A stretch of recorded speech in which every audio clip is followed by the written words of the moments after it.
I realized the beach was connected to the world of the dead, which meant that somewhere out beyond it were the memories of time itself, including those of every organism that had ever lived. 4.6 billion years of biological history, a history that might even stretch back to the creation of the universe.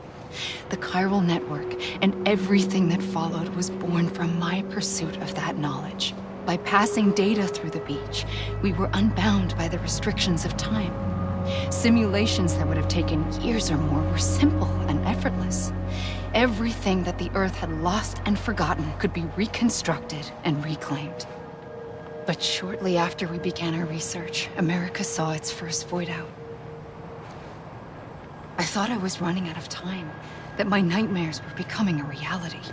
So I raced to complete the chiral network as quickly as possible. The past held all the answers.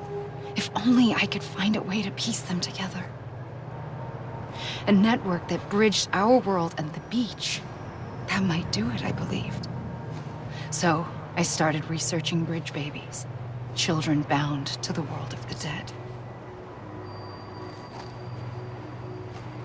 What causes an extinction entity to come into being? What was the reason for the previous 5 mass extinctions? The answers to those questions would tell me how to stop the 6th.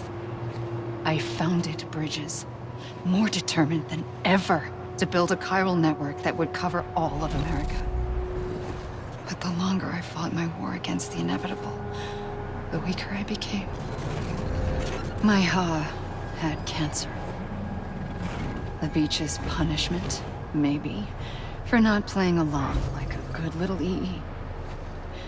And then, just like that, my Ha was gone. I couldn't finish what I'd started.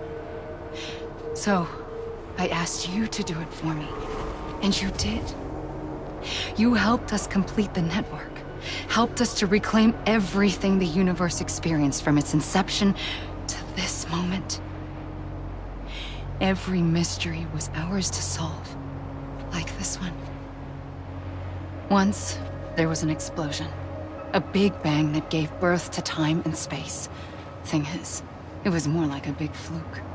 All that matter and antimatter should have canceled itself out, leaving nothing. But somehow a tiny speck of matter survived. Just enough. Enough to make this world and everything in it. A world that shouldn't be, a world out of balance. Order inevitably gives way to chaos. Everything that lives must inevitably die. It's like the universe is trying to return us to the nothing we came from.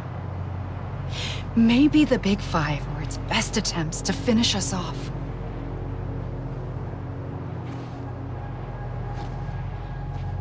But somehow, life always managed to survive just enough. Enough to thumb its nose at the will of the cosmos. You know, I'm starting to think that extinction might be the key to overcoming total annihilation. It forces life to fight to survive, to endure, to exist. That's why the Big Five ultimately rekindled life instead of extinguishing it. From the ashes of the dead rise the living. Stronger and wiser. Inheritors of the legacy of existence itself defy the universe and refuse to surrender. They say, we're just getting started. Extinction is an opportunity.